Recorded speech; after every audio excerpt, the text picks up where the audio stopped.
It's going to be on the new album as well. I was adopted, and around the time I was about 40 years old, I started to really kind of think about that kind of stuff, and a lot came up in the process of kind of unearthing all of that. And I decided I wanted to search for my birth mother. And I was born in Oregon where they have open adoption records, so I was able to just call and they could send the pre-adoption birth record. And it arrived 3 weeks later, but sadly, all I found when I Googled the name was an obituary. And my birth mother had passed away just months before. Yeah, it was really devastating.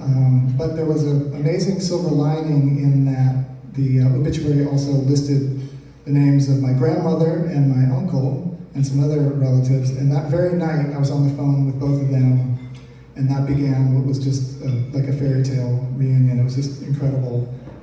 Shortly after that, I was on a plane bound for Appalachian, Ohio, and it was just incredible to connect with all my birth family. And I still talk to my grandmother all the time. She'll be 98 in March. And so this song, as well as a few other songs, are going to be kind of the cornerstones of the new album. And I wanted to read this email that I received recently from somebody who's here, traveled from what, Utah? Is that right? Or Nevada, somewhere? Maybe they didn't make it. Jerry? Yeah, I'm here. Jerry. Is it Utah? Utah. Yeah, came up from Utah for the show. Sent me this email, and I just wanted to read it. It says, "Howdy, Pete. Wanted to share this story. My son-in-law-to-be and my daughter saw you perform in 1996 when they traveled to Price, Utah, when you opened for Sheryl Crow. They told me about you, and I've been a fan since then. Greg, my now son-in-law, was adopted. His birth mom was a pregnant teen from California, and that's all that he knew. He has great adoptive parents, but always had a hole in his heart. Through pretty exhaustive searching in DNA, he tracked down his birth mom, and to his shock, she lived most of her life just 10 miles from him. He made the fateful decision to meet her and drove to her home. She was backing out of her driveway when he approached her. She rolled down her window and he asked her if she was Janice. When she said yes, he said, 'I think you are my mom.' She broke down. She had finally met the son she'd only dreamed about for 40 years. When your song came out, I sent it to Greg, who sent it to Janice. You are now on her dresser next to the mother and son photo." And he sent me a photo of it. You know, it's on the nightstand. It's beautiful. "I told Greg we were coming to see your show in Seattle, and he told me to video Lonely Mama for Janice if you choose to sing it. Thank you for that beautiful song. You truly put their feelings into words."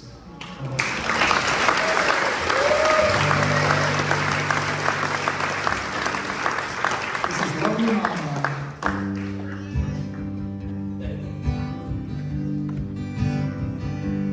Lonely mama, lonely mama, how I wish I could have known you. Lonely mama, how I wish I could have known you.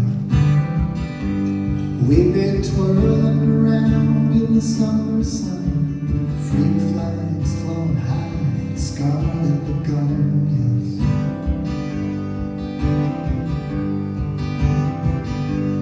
Lonely mama,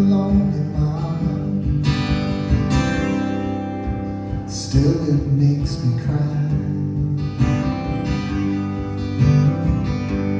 Lonely mama, still it makes me cry. Never knowing if you held me before you said goodbye. Once upon a time, in a fairy tale, a mother and child reunion.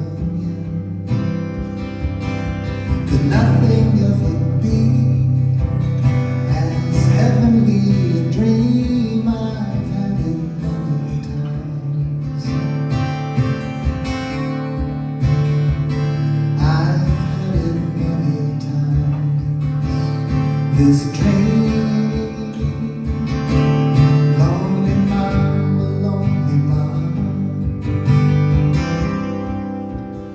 sing this one for you.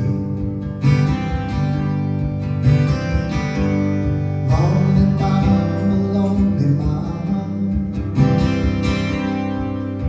I'll sing this one for you. Nothing more than a simple cowboy tune. I'm afraid that's about the best that I can do.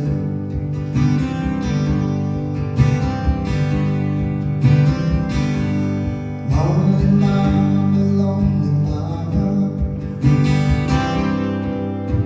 I'll play it to the end. Lonely mama, lonely mama,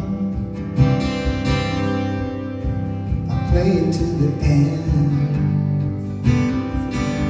The verse where I believe in heaven above, and you and I will be reunited.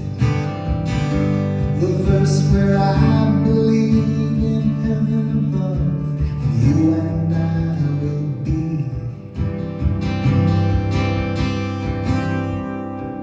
You and I